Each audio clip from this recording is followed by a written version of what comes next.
जय बोलो देवादिदेव 1008 श्री भगवान महावीर स्वामी की जय जय जय। अहिंसा परमो धर्म की जय जय जय। परम पूज आचार्य गुरुवर श्री विद्यासागर जी महाराज की जय जय जय। परम पूज महामना मुनिराज प्रमासागर जी महाराज की, परम पूज रहसागर जी महाराज की।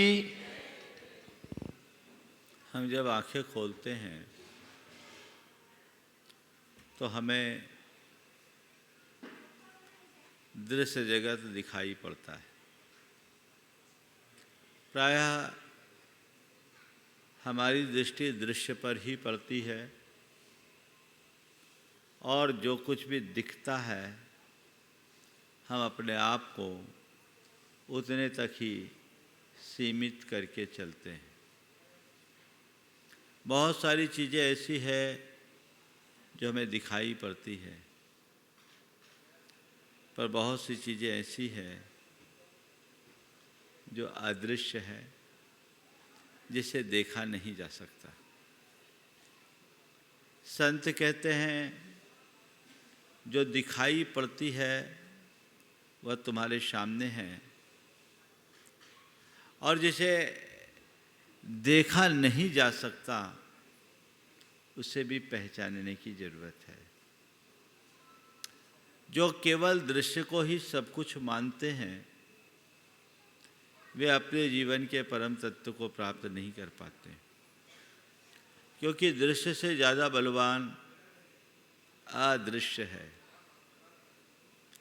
कई बार लोगों का ऐसा कहना होता है कि मूल्यवान वही है जो दिख रहा है, पर मैं कहता हूँ जो दिख रहा है उससे ज़्यादा मूल्यवान वह है जिसे देखा नहीं जा सकता। ये लाइट जल रही है, हमें आपको सबको दिख रही है, लेकिन लाइट जिससे जल रही है वो किसी को दिखाई नहीं पड़ रही। मूल्यवान लाइट है या उसके अंदर आने वाली पावर? क्या है मूल्यवान? हाँ, दिख नहीं रही, पर जो कुछ भी दिख रहा है उसी की बदौलत दिख रहा है। पेड़ दिखता है, उसकी शाखा प्रशाखाएं दिखती है, पर उसकी जड़ हमें कभी दिखाई नहीं पड़ती। पर न देख पाने के बाद भी जड़ ही मूल है। अगर जड़ हटा दे तो पेड़ कहीं नहीं रहेगा। हमें शरीर दिखता है, हमारी इंद्रियां दिखती है, हमारी प्रवृत्तियां दिखती है, लेकिन इन सब के पीछे का जो मूल फोर्स है वो क्या है? वो क्या है? हाँ, क्या है? थोड़ा जोर से बोलो। वो दिखती नहीं, वो दिखती नहीं, और जो उसे पहचान लेता है उसका ही कल्याण हो पाता है। आज आचार्य कुंद इसी संदर्भ में बात कह रहे हैं। जब मया दिस्सदे रूपम तन्न जानादि सब्बः जानगम दिस्सदे नंतम तम मां जंपेहि केन हम। जब मया दिस्सदे रूपम, मुझे जो रूप दिखाई पड़ता है, जो जो मुझे दिख रहा है, तम न जानादि सब्बः, वो कुछ जानता नहीं, वो सब जड़ है। और जान गो दिस्सदे नंतम, और जो भीतर का जानने वाला आत्म तत्व है वो दिखता नहीं। तम्मा जंपेमि केन हम, मैं किसके साथ बात करूं, किसकी बात करूं? चार बातें आज आप सबसे करूंगा। दिखना, देखना, दिखाना और देख न पाना या अदृश्य होना। जो दिख रहा है वो क्या है? सब दृश्य है, जड़ है, अचेतन है। संत कहते जो कुछ भी दिख रहा है वह सब मूर्त है, और जो जो मूर्त है वह सब जड़ है, वो चैतन्य नहीं है। वो तुम्हें रिझाने वाला है, तुम्हारे लिए आकर्षित करने वाला है, पर तुम उनके मोहों में फंसोगे तो अपने जीवन को आगे नहीं बढ़ा पाओगे। एक बात अपने हृदय में गांठ बांध करके रख लो कि जो कुछ भी दिख रहा है वो अचेतन है, और जो चेतन है उसे देखा नहीं जा सकता। तो जो दिख रहा है उससे देखते हुए वह जो अदृश्य है, जिसे देखा नहीं जा सकता, उसकी तरफ दृष्टि लाने की कोशिश करें। प्रायः लोग दृश्य पर मुग्ध होते हैं। संत कहते हैं दृश्य नहीं, दृष्टा की पहचान करो। भोग नहीं, भोक्ता का सम्मान करो। दृश्य नहीं, दृष्टा की पहचान करो। भोग नहीं, भोक्ता का सम्मान करो। अब तक तुमने अपने जीवन में जो कुछ भी किया है उसमें सब उल्टा ही हुआ। दृश्य में उलझ गए, दृष्टा को भूल गए। और दृश्य तो रोज बदलते रहते हैं। दृश्यों को देखोगे तो तुम्हें अनेक प्रकार के इष्टानिष्ट संकल्प विकल्प होंगे। कभी हर्ष होगा, कभी विषाद होगा, कभी कुछ अच्छा लगेगा, कभी कुछ बुरा लगेगा। तुम पर के दृश्य को देखो या जो तुमने अपना चोला पहन रखा है उसे देखो। ये दृश्य तो बदलने वाला है। दृश्य तो बदलने वाला है। बसंत पतझड़ में बदल जाता है और पतझड़ बसंत में परिवर्तित हो जाता है। सूर्य आसमान कभी साफ दिखता है तो कभी बादल छाते हैं। ये तो प्रकृति का नियम है, क्योंकि जो जड़ है वो स्थिर नहीं है, वो परिवर्तित होने वाला है। परिवर्तन उसका स्वभाव है, पल पल में बदलता है। हम उसमें अपना इष्टानिष्ट संकल्प विकल्प जोड़ते हैं, किसी को अच्छा और किसी को बुरा मान करके चलते हैं, उसमें उलझ जाते हैं। दृष्टा को पहचानो। आप लोग बहुत सारी मूवीज देखते हैं। मूवीज में क्या होता है, कोई एक एक्टर होता है, उसको बहुत सारे रोल दिए जाते हैं, वो रोल निभाता है और उसके रोल को देख कर के सामने वाले सब प्रभावित भी होते हैं, क्योंकि सबको उसका रोल दिख रहा है। एक बड़ा एक्टर अगर भिखारी बनना हो तो भिखारी का भी रोल कर लेता है, करता है, रोल प्ले करता है, और ऐसा कि देखने वाले दर्शकों का हृदय द्रवीभूत हो जाए, लोग रोने लगे। देखने वाले उसे रियल मानते हैं, पर जो एक्टर होता है वो सोचता है ये रियल नहीं, रोल है। रियल में मैं जो हूँ सो हूँ।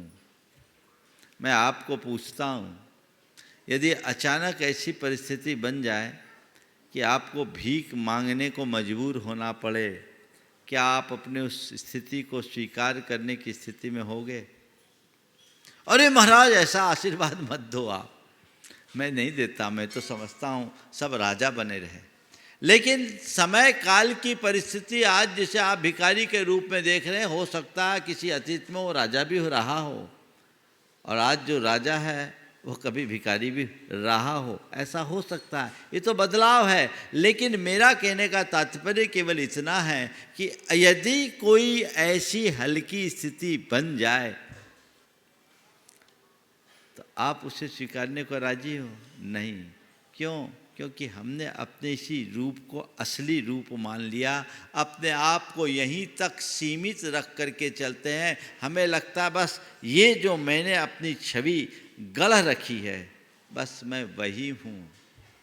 मैंने अपनी जो छवि गढ़ रखी है, बस मैं वही हूँ। ये जो सोच है, यही सोच हमारे जीवन में भटकाव उत्पन्न करती है। ये सोच बदलनी चाहिए। मैंने ये जो छवि गढ़ी है, मेरी असली छवि नहीं है, ये ऊपर का रोल है, बदलेगा।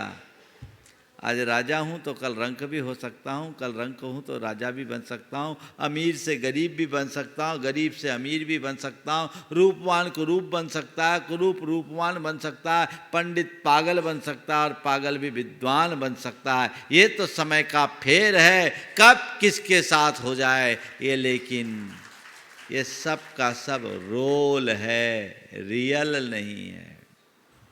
ये बदलाव ऊपर के दृश्य का है, दृष्टा तो वही है। जिसकी दृष्टि दृश्य पे होती है, पर्यायों में होती है, वो उलझता है, और जिसकी दृष्टि दृष्टा पर होती है, द्रव्य में होती है, वो संभला होता है। रोल और रियल का अंतर समझ में आना चाहिए। जब ये अंतर समझ में आने लगेगा तो जीवन की दिशा दशा बदल जाएगी। अभी तुम्हारी मनस्थिति क्या है? पल में मासा और पल में तोला, है ना? क्षण में उभार और क्षण में उतार। थोड़ी थोड़ी बातें तुम्हें प्रभावित करती है, प्रभावित ही नहीं उद्वेलित करती है। ये सब के सब अज्ञानता की पहचान है। जो ज्ञानी होता है वो इन सब में सम बुद्धि रखता है, क्योंकि उसे पता है ये तो कर्मजन संयोग का परिणाम है, मैं तो एकमात्र शाश्वत आत्मा हूँ।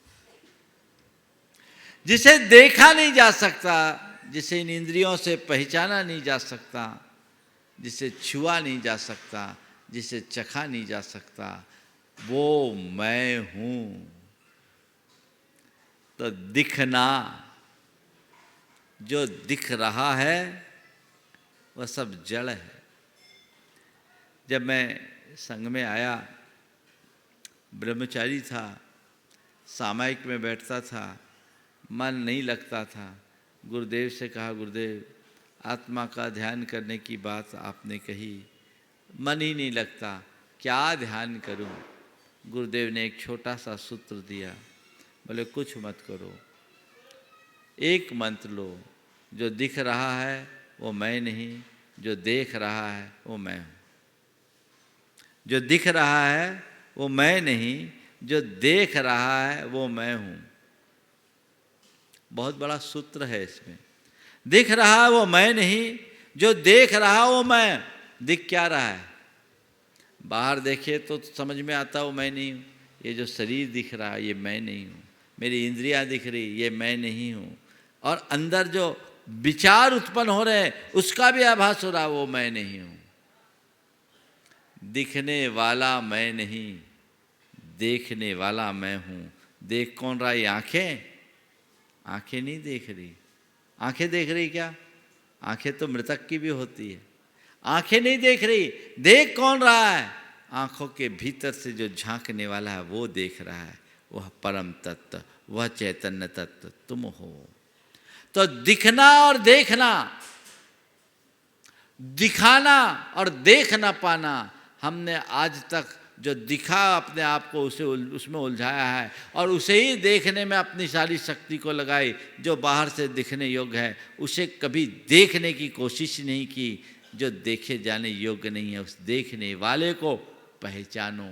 वह ज्ञाता दृष्टा स्वरूप है, और जो अपने ज्ञाता दृष्टा स्वभाव में स्थिर होते हैं वही उसे देख पाते हैं और कोई दूसरे नहीं। तो उसे देख पाने की कोशिश, ललक, यही अध्यात्म का सबसे बड़ा लक्ष्य है। जब तक मनुष्य को अपनी आत्मा की पहचान नहीं होती, जब तक मनुष्य को अपनी आत्मा का ज्ञान नहीं होता, तब तक उसका कल्याण नहीं होता। सबसे पहले भेद विज्ञान होना चाहिए, दृश्य और दृष्टा का, जड़ और चेतन का, आत्मा और अनात्मा का, कि मैं कौन हूँ और मेरा क्या है, मेरा स्वरूप क्या है। इसे जानो तो जो कुछ भी दिख रहा हो मैं नहीं। गुरुदेव की मूक माटी की ये पंक्तियाँ बहुत सार्थक है। बाहर यह जो कुछ भी दिख रहा है वो मैं नहीं और वह मेरा भी नहीं। बाहर यह जो कुछ भी दिख रहा है वह मैं नहीं, वह मेरा भी नहीं। ये आंखें मुझे देख नहीं सकती, मुझ में देखने की शक्ति है। ये आंखें मुझे देख नहीं सकती, मुझ में देखने की शक्ति है। उसी का मैं दृष्टा हूँ, उसी का मैं सृष्टा हूँ, सभी का मैं दृष्टा हूँ। बाहर यह जो कुछ भी दिख रहा है वह मैं नहीं, मेरा भी नहीं। बस इतनी समझ में आना चाहिए। मैं चेतन आत्मा हूँ। ये भाव भाषण अंदर हो, दिखने वाले के प्रति और देखने की जहाँ तक बात हो तो देखने वाले को पहचानो, बाहर देखना बंद करो। हमारी दृष्टि बहिर्मुखी बनी। लोग प्रायः बाहर की चीज़ों को ही देखने में अपना समय और शक्ति लगाते हैं। अंदर में झांकें तो कभी कुछ नहीं होगा। एक बार की बात है, कहते हैं कि परमात्मा ने एक दिन कहा कि मैंने सृष्टि की रचना करके एक बड़ी गलती कर दी। बोले क्या हुआ? बोले बाकी सबको बनाया वो तो ठीक ही, इंसान को बना के ठीक नहीं किया। बोले प्रभु क्या हो गया? बोले 24 घंटे मेरे दरवाजे पे खड़ा रहता, कोई ना कोई मांग करता ही रहता है, मैं उसकी मांगों की पूर्ति करते करते परेशान हो गया। मांग की पूर्ति करते करते मैं परेशान हो गया हूं, कोई रास्ता नहीं समझ में आता, क्या करूं? तो कहते हैं स्वर्ग के देवता बृहस्पति ने भगवान को एक सुझाव दिया। बोले भगवान, आदमी से बचने का एक उपाय मुझे पता है। बोले बताओ क्या उपाय? मैं तो चाह ही रहा हूँ इससे कैसे पिंड छुड़े। बोले भगवान, किसी ने अलग अलग सुझाव दिया। कोई ने कहा बैकुंठ में जाके बैठ जाओ, किसी ने कहा समुद्र के तल में जाके चले जाओ, किसी ने कहा पर्वत के शिखर पर जाकर के चढ़ जाओ, हिमालय पर चढ़ जाओ, कुछ भी कर लो, ठीक, कुछ भी कर लो। भगवान ने कहा देख, हिमालय पर भी फतह कर ली, सागर के लिए भी पनडुब्बियाँ इन्हें बना ली, और बैकुंठ के लिए तो रात दिन वो तप करता ही रहता है, तप करके भी मुझे परेशान करने के लिए आना चाहता है। कोई ऐसा स्थान मुझे दिखता ही नहीं जो मनुष्य से सुरक्षित है। तो एक देवता ने कहा प्रभु मैं एक स्थान बताता हूँ जहाँ जाकर आप पूरी तरह सुरक्षित हो जाओगे। बोला कौन सा स्थान है वो? बोले कुछ नहीं करो, आप कहीं भी मत जाओ, आप तो केवल आदमी के हृदय में जाके बस जाओ। मनुष्य सारी दुनिया में आपको ढूंढेगा, अपने हृदय में झांकने की भूल वो कभी नहीं करेगा। मनुष्य सारी दुनिया में आपको ढूंढेगा, अपने हृदय में झांकने की भूल वो कभी नहीं करेगा, और आप सुरक्षित हो जाओगे। कहते हैं भगवान को ये प्रस्ताव पसंद आ गया, और उसी दिन से वो आदमी के हृदय में बैठ गए। आदमी सारी दुनिया में परमात्मा को खोजता है, अपने भीतर झांकने की कभी कोशिश नहीं करता। बंधुओं, ये तो केवल एक काल्पनिक कहानी है, लेकिन इसका कथ्य सत्य है। सारी दुनिया में देखने वाले लोग, सारी दुनिया में झांकने वाले लोग अपने आप में झांकने की कोशिश कभी नहीं करते। देखना है तो अपने आप को देखो, अपने भीतर देखो, जो चर्म की आंखों से नहीं दिख पाएगा, मर्म की आंखों से दिखेगा। अंदर देखो, बाहर देखते देखते तो जुग बीत गए, जन्म बीत गए, जन्म जन्मांतरों तक तुमने केवल बाहर बाहर बाहर बाहर देखा है। अब अंदर देखो, अपने आप को देखने की कोशिश करो। आखिर मैं हूँ कौन, मेरा क्या है? उसे देखोगे तो संसार का सारा आकर्षण अपने आप छीन होने लगेगा। उस परम तत्व को जो पहचानता है सच्चे अर्थों में, उसके ही जीवन का उत्थान होता है। वो ज्ञायक तत्व है, मैं चेतन आत्मा हूं। आप लोग बोलते हो तू चेतन, यह देह अचेतन, यह जड़, तू ज्ञानी, मिले अनादि यतन ते बिछुड़े, ज्यों पै अरु पानी। तुम चेतन हो, यह देह अचेतन है, यह जड़ है, तुम ज्ञानी हो। तुम्हारा और इसका संबंध है, अनादि से मिलकर के एक में एक हुआ है। जैसे दूध और पानी, प्रयत्न करोगे तो पृथक पृथक हो जाएगा। दूध में पानी को मिला दिया जाए, पानी और दूध मिलकर एक में एक हो जाते हैं। ऐसा लगता ही नहीं कि दो पृथक तत्व एक दूसरे से मिले हुए हैं। ऐसे ही शरीर, इंद्रियां और आत्मा का ऐसा गठबंधन अनादि से बना हुआ है। लेकिन इसका अर्थ ये नहीं कि दोनों एक में एक हो गए तो एक में एक ही रहेंगे, पृथक हो सकते हैं। मिले अनादि यतंत बिछड़े, यत्न पूर्वक पृथक हो सकते हैं, पर उसके लिए वैसी दृष्टि चाहिए। वो हंस की दृष्टि है, हंस की दृष्टि। हंस के लिए कहा जाता है नीर क्षीर विवेकिनी दृष्टि होती है। हंस को पानी मिला दूध दे दो तो वो केवल दूध पीता है, पानी छोड़ देता है। हंस केवल दूध पीता है, पानी छोड़ देता है। उसके चोंच से एक विशेष प्रकार के रसायन का स्राव होता है, जिससे पानी अलग हो जाता है, दूध ले लेता है। संतों ने इसे एक प्रतीक के रूप में लिया कि दृष्टि ऐसी होनी चाहिए हंस जैसी, जो पानी को छोड़कर दूध को ग्रहण करे। बस भीतर का जो तत्व है वो दूध की तरह है, और ये शरीर और शरीर आश्रित अन्य जो संयोग है वो पानी की तरह है। बस तुम अपने भीतर हंस जैसी दृष्टि लगाओ, जो देह में रहते हुए भी देह के भीतर बैठे विदेह को दिखा सके, उसका बोध करा सके, उसकी पहचान करा सके। उसे देखने की कोशिश करो।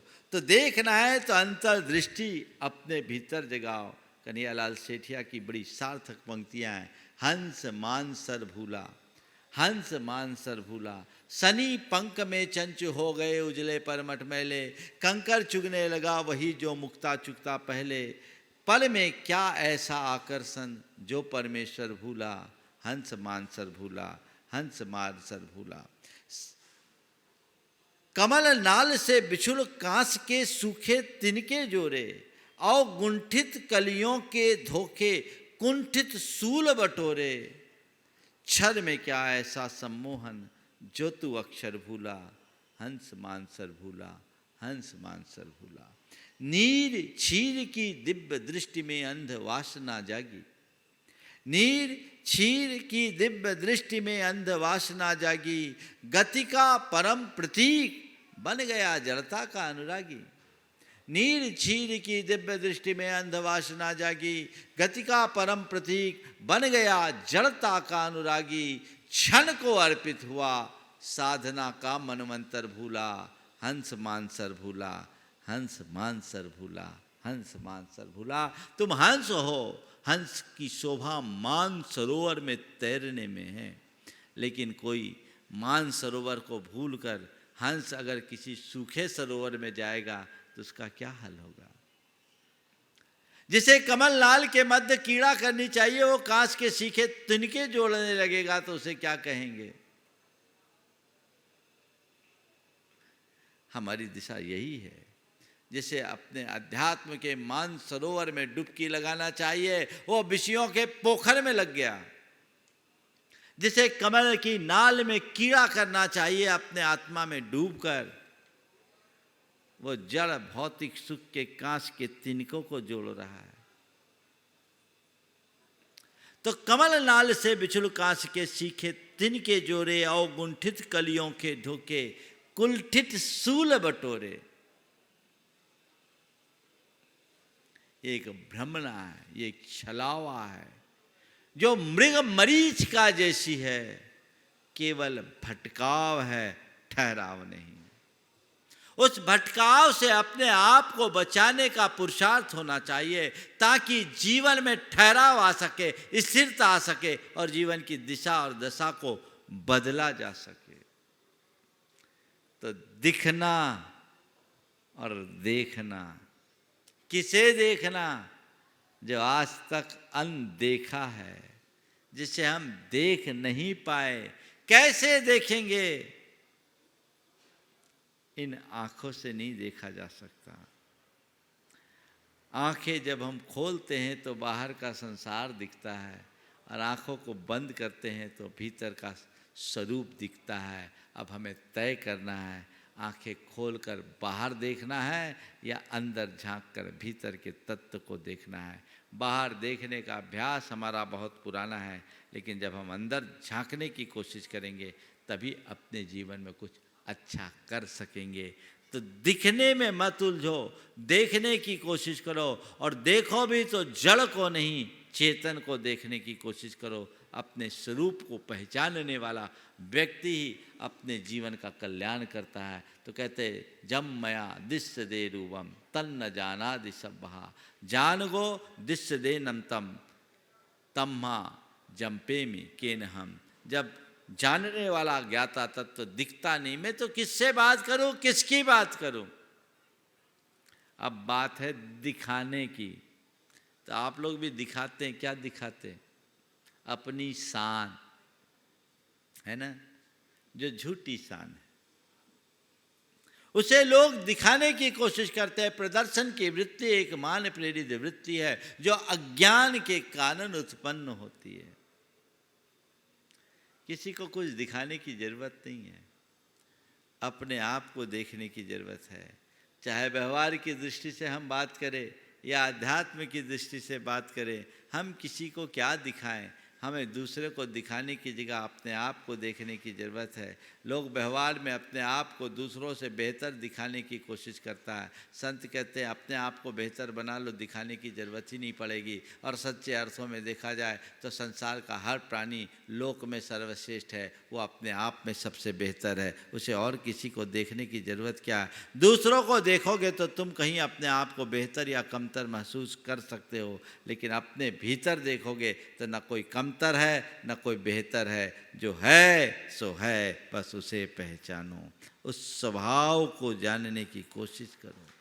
अध्यात्म की तरफ दृष्टि होनी चाहिए। ये जो तुलना है किसकी? तुम अतुल हो फिर तुलना किसकी कर रहे हो? हर प्राणी अतुल है। ये तुलना करना ही हमारा अज्ञान है। दिखाने और देखने की वृत्ति ठीक नहीं। किसी को क्या दिखाना, किसे दिखाना? अपने आप को देखने की कोशिश करो। ये दिखाने वाले लोग सब अध्यात्म की दृष्टि से पागल है।